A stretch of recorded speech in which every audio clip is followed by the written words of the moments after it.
안녕하십니까. 한의학 입문TV 강의를 맡은 한의사 이한영입니다. 반갑습니다.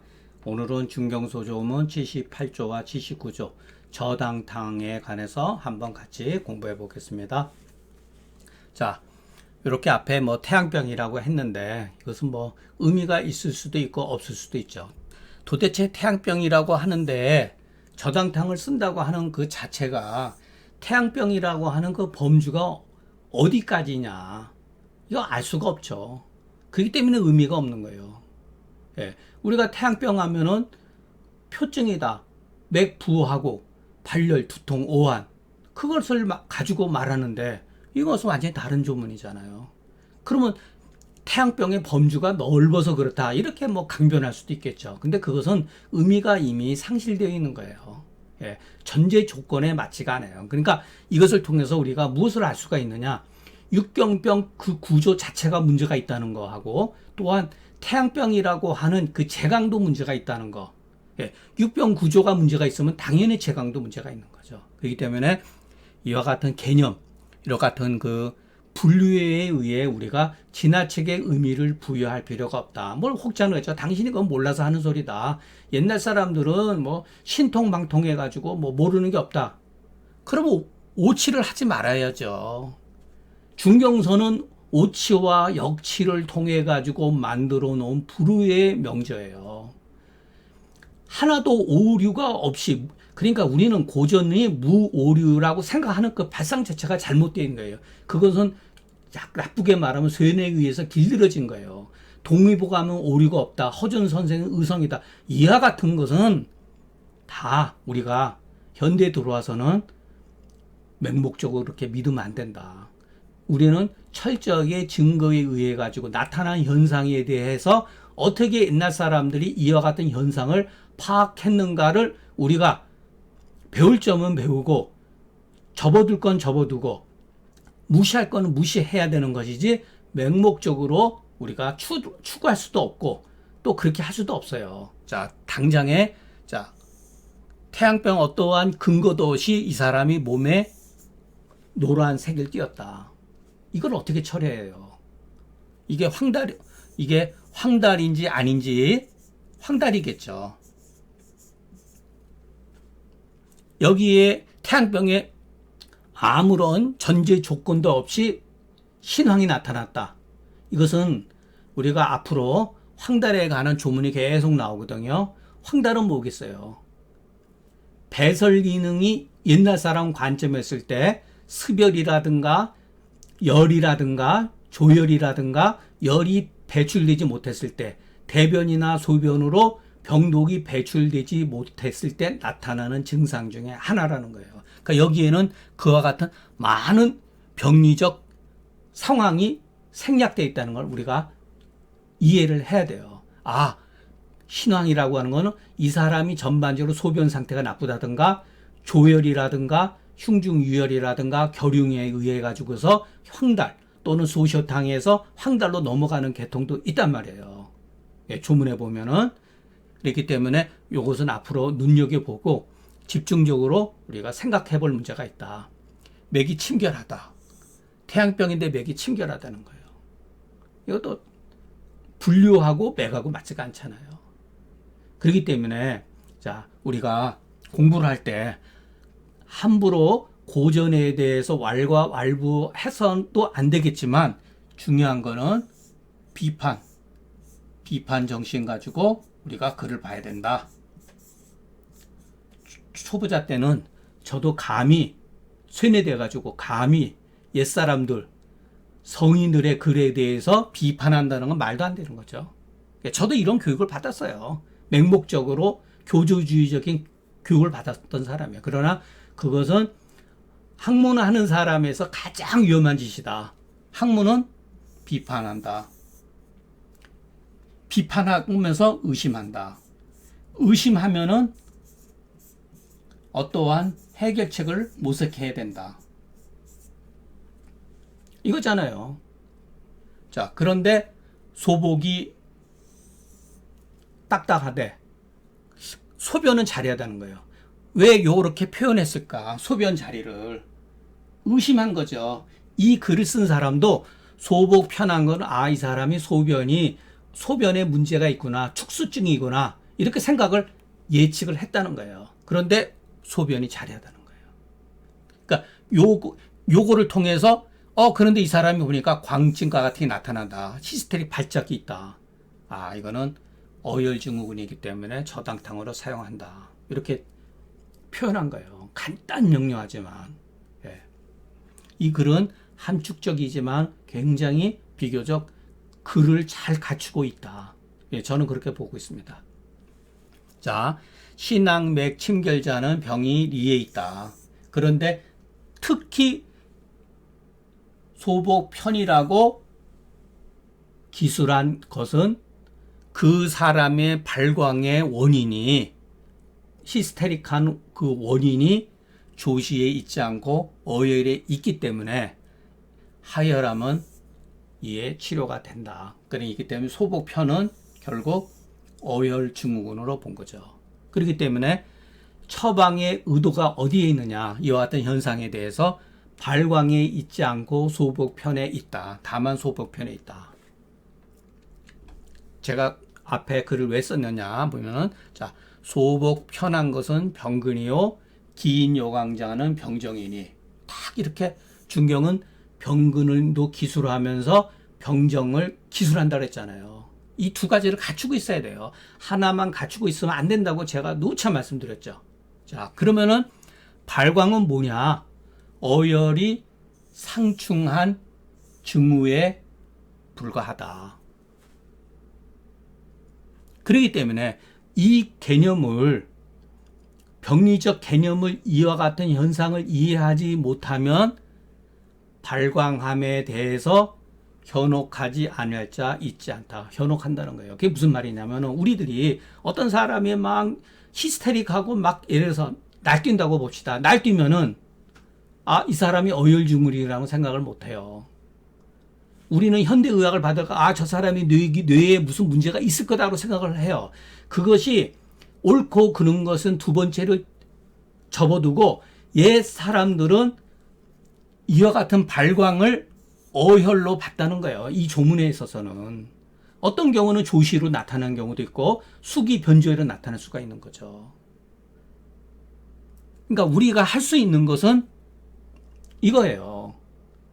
그러니까 우리는 이거 뭐 사람이 막 히스테릭하고 뭐 이러면 이거는 뭐 정신병이 그러니까 이거는 한의학에서 할 수가 없다라고 무조건 치부할 게 아니라 환자의 있는 상태를 봐야 된다는 거죠. 그렇기 때문에 이와 같은 현상에 현혹되지 말고, 우리가 증상을 통해서 알고자 하는 것은 이 병정을 통해 가지고서 궁극적으로 병근을 확인하는 것이고, 병근을 통해서 또한 병정을 이해하는 거예요. 그래서 이것이 병근과 병정을 중경서는 항상 같이 기술을 하고 있다는 거. 이게 조건을 갖추고 있지 못했을 때의 조문이 미비한 거예요. 증상이 아무리 많으면 뭐예요? 병근이 반드시 있어야 돼요. 병의 뿌리. 그렇기 때문에 땀이 나오지 않는다든가. 그러니까 대청룡탕증에서 불 한 줄이 번조해서 불 한 줄이 봐서 병근이잖아요. 자, 고이들은 소변의 이와 분리로서, 소변을 잘 보느냐 못 보느냐로서 대변이 굳어 있느냐 굳어 있지 않느냐, 또는 어혈이 있느냐 없느냐로 이렇게 판단하니, 조문에 보면 그렇게 나와 있잖아요. 그러니까 이와 같은 방법이, 의안이 오늘날 상황에서 반드시 모두 옳다고 할 수 없으나, 당시 관점에서, 당시 시대의 상황에 비춰서, 당시 지금서부터 2000년 전, 2500년, 3000년 전 그 같은 상황을 봤을 때 그 사람들이 의학적인 기술이 얼마나 발달했겠어요. 지금서부터 100년 전만 해도 의학 기술이 지금하고는 판이할 정도로 미천했었는데, 그러나 그 당시에 있어서는 최선의 방법이었다.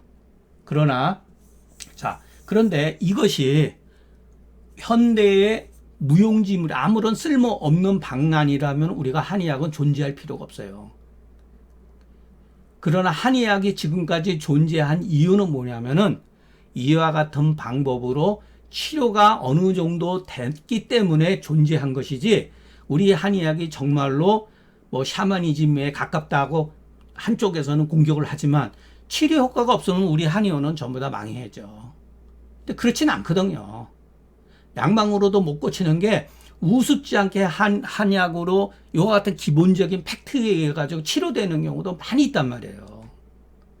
자, 우리가 이 옛날 사람들이 이해하고 있는 거, 자, 생리적인 어떠한 생리나 병리죠. 병리 같은 경우, 생리나 병리는 만년 전의 인간이나 현대의 인간이나 별 차이가 없어요. 생리나 병리로 나타나는 현상은 차이가 없어요. 다만 그 현상에 대한 해석은 시대에 따라서 바뀐다는 거예요. 이것이 중요한 거예요. 우리가 어떠한 것을 몰랐다고 하더라도 그와 같은 것이 몰랐을 뿐이지 그와 같은 현상이 없었던 것이 아니라는 거죠. 그런데 옛날 사람들이 생각한 것은 수분과 어혈의 변조로 병증이 발생된다는 것을 이해하고 있었던 것은 굉장히 탁월한 식견이다. 그것은 인체의 수분과 혈분이 인체의 70%를 차지하고 있기 때문에 우리 한의학이 아무리 전근대적인 의학이라 할지라도 어느 정도 70%의 효과를 낼 수 있는 개연성은 있다. 그렇기 때문에 지금까지 존재해온 거예요. 자, 요거 넘어가기 전에, 자, 그러면은 또 한 가지. 어혈에 대해서 한번 좀 생각해 보겠습니다. 어혈은 어떻게 발생이 되는가? 어혈은 첫 번째로 예를 들어서 유전적인 소인, 체질적인 소인이 있대요. 뭐 제가 아주 저도 한 20대 때 봤던 건데 그냥 어렴풋이 기억나는 대로 제가 말씀드리겠습니다.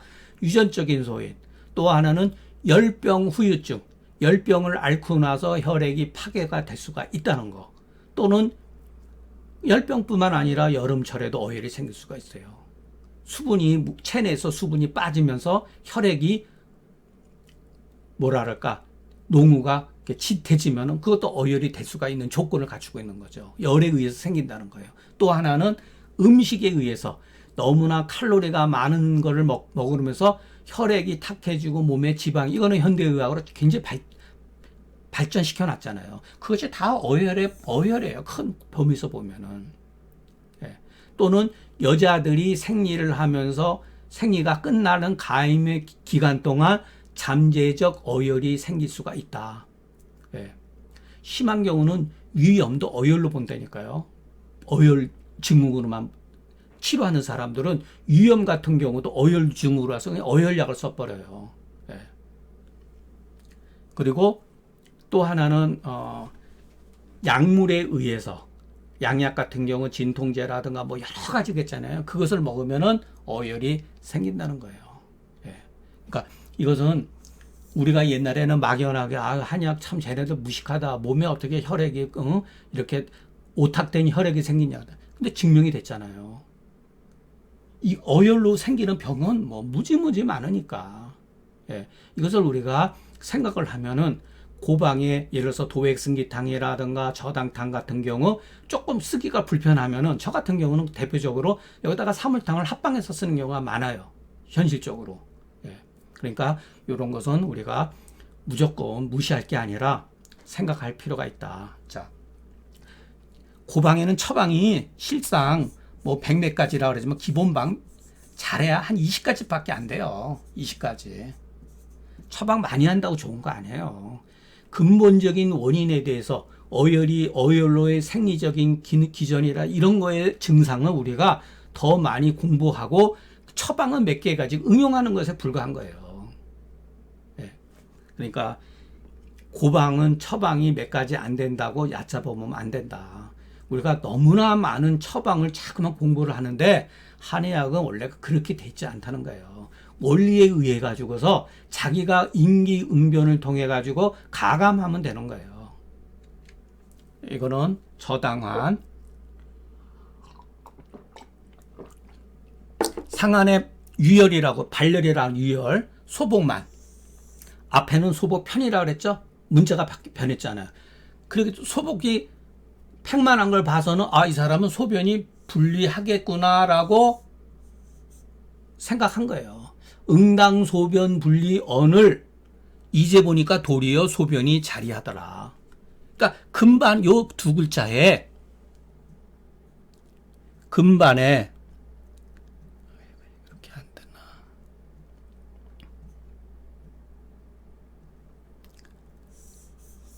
이 글 쓴 사람의 의식, 심리 상태, 이해가 다 돼 있는 거예요.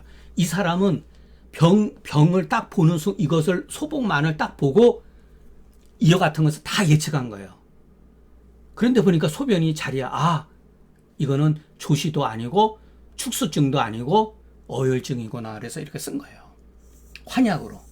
환약은 급하지 않을 때 쓰는 거거든요. 자, 발열이라고 말하지 아니하고 이에 유혈이라고 언급한 것은 병이 리에 있으나 있기 때문이니, 이렇게 제가 그랬죠. 뭐뭐 때문이나 그 증거는 부족하다. 이것만 가지고 병이 이리에 있다고 판단할 수가 없는 거죠. 항상 병근과 병의 정황을 살펴봐야 되잖아요. 그러니까 이것은 증거가 부족하다. 이런 거 먹으면 안 돼요. 그러니까 반드시 병정을 파악해야 된다. 이 조건이죠. 그렇기 때문에 소복만하며 응당소변 분리언을 이제 도리어 자리하니 이에 소복 팽만한 것은 어혈 때문이요 축수증이 아니라는 것을 우리가 여기서 파악할 수가 있죠. 그러니까 이수지제에 쓰는 게 아니라 구어혈지제를 쓰는 거죠. 앞 조문에서는 피하에, 앞 조문에서는 소복 편이라고 그러고 이 조문에서는 소복만이라고 이렇게 기술하니, 자, 기상이수 상사나 기술이 불상사자는 다 이유가 있다 그랬잖아요. 그 상은 서로 비슷하지만, 비록 비슷하지만 기술한 방법 같지 않잖아요. 한쪽은 편이라고 하나 만이라고 그랬잖아요. 소복, 그것을 통해서 소복만은 소복편보다 급박하지 아니한 까닭이다. 그렇기 때문에 이렇게 표현한 거예요. 참 나름대로 최선을 다한 표기 방법이다. 이에 저당탕으로 하지하지 않고 저당으로 하지하니 이것은 임기응변자라. 그러니까 우리가 여기서 배울 수 있는 거는 어혈이 잠재함에, 어혈이 우리 몸의 인체 내에 잠재하면 상충은 심하지 않으나, 어혈이 잠재하고 있을 때 상충이 심할 수도 있고 심하지 않을 수도 있어요. 그러나 어혈이 잠재하고 있는 상황에서는 상충증이 어느 정도는 있는 거예요. 그러나 풍한의 외부적인 어떠한 침범을 당해가지고 풍한이 우리 몸의 인체에 객범했을 때, 침범에 들어왔을 때 피하가 이렇게 되면은 피부의 조직에 문제가 생기는 거예요. 풍한의 어떤 영향을 받게 되면 이럴 때는 상충증이 나타나고 발광증이 나타나니, 그러니까 상충이라고 하는 의미의 극증은 뭐냐면 발광증이에요. 계지탕에서 기상충은 계지를 쓰고 그렇지 않으면 계지를 쓸 필요 없다고 그랬잖아요. 상충이라고 하는 것은 꼭 기만 발생되는 게 아니라 수분 면조라든가 조시라든가 조혈이라든가 어혈에 의해서도 나타난다는 거예요. 이것은 제가 확장해서 해석한 거죠. 발광이라는 것도 궁극적으로 보면 상충의 하나의 일환이라는 거예요. 그렇기 때문에 일찍이 이런 건데, 풍한지 감에, 우리가 풍한에 노출됨에 인체 내에 잠재되어 있던 무수한 병증이 반응하는 것은 이와 같은 이유이다. 당감 풍한하야 상충작이 발광 견하니 또는 현하니, 이렇게 해서 읽어도 되고. 그래서 제가 독법의 가묵론이라는 글을 썼지 않습니까? 가묵론.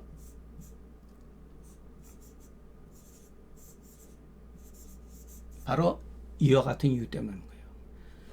풍한이라고 하는 외감은 단순한 일회성에 경과한 병이라고 우리가 치부할지라도 그것을 통해 가지고서 우리가 평상시에 가지고 있는 지병이라든가 그 사람이 가지고 있는 신체적 약점이라든가 병독이라든가 체질적인 소인이 이것이 바로 백병에 그냥 다 드러난다는 거예요. 중경은 나타나는 증상을 그대로 기술했을 뿐이에요. 그렇기 때문에 우리가 중경서를 한의학의 기본으로 반드시 이것은 선택의 문제가 아니라 필수로 반드시 여기를 지나가야 되는 거예요. 이 학문을. 왜냐하면 사실적으로 처방은 설사 우리가 그 개인의 선택에 의해서 다르게 쓸 수 있을지라도 어떠한 주어진 현상은 믿고 그것은 그 사람이 겪었던 상황을 그대로 기술을 했다라고 하는 것을 봤을 때는 바로 글에 이와 같은 깊은 의미가 숨겨져 있다는 거예요. 그래서 자, 요거는 제가 누차 말씀드렸지만 변형에 썼지만 숙지하고 외울 수 있으면 외우셔야 돼요. 내재적인 상충이 기가 상충할지 수분 변조라든가 어혈이라든가 조시 그 나타나는 상충의 상황을 보고서 약을 선택해서 쓰면 된다는 거예요. 그러니까 풍한지감의 백병의 의미라. 이거는 제가 쓴 글인데 저도 이 글 하나 한 줄 쓰는데 20년 세월 걸렸어요. 네, 이 한 줄 쓰는데. 자, 소복 고만, 소복 급결 이런 표현들이 있거든요. 비록 이런 게 우리가 촉진이 됐는데 어혈 상충의 증상이 나타나지 않는 경우도 허다해요. 네. 그렇지만 소복 고만과 급결이 이렇게 촉지가 됐을 때는 이와 같은 증상이 나타날지 않을지라도 어혈 상충의 증상이 나타나지 않을지라도 투항강통이라든가 발광이라든가 번조라든가 심지어는 정서 불안이 항상 잔재하고 있다라는 것을 우리가 고려를 하고 쓸 수가 있다는 거예요. 이런 증상이 나타나지 않았다고 그래서 이건 잘못 본 거라고 생각하면 안 돼요. 소복급결이라든가 이런 게 병근이 이런 게 보이면은 이와 같은 것을 고려해 가지고서 구어혈지제를 쓸 수가 있다는 거예요. 자, 후세 사람이 써놓은 말이지만 자, 고방가들은 어혈이 있으면 어혈을 무조건 쳐버려요.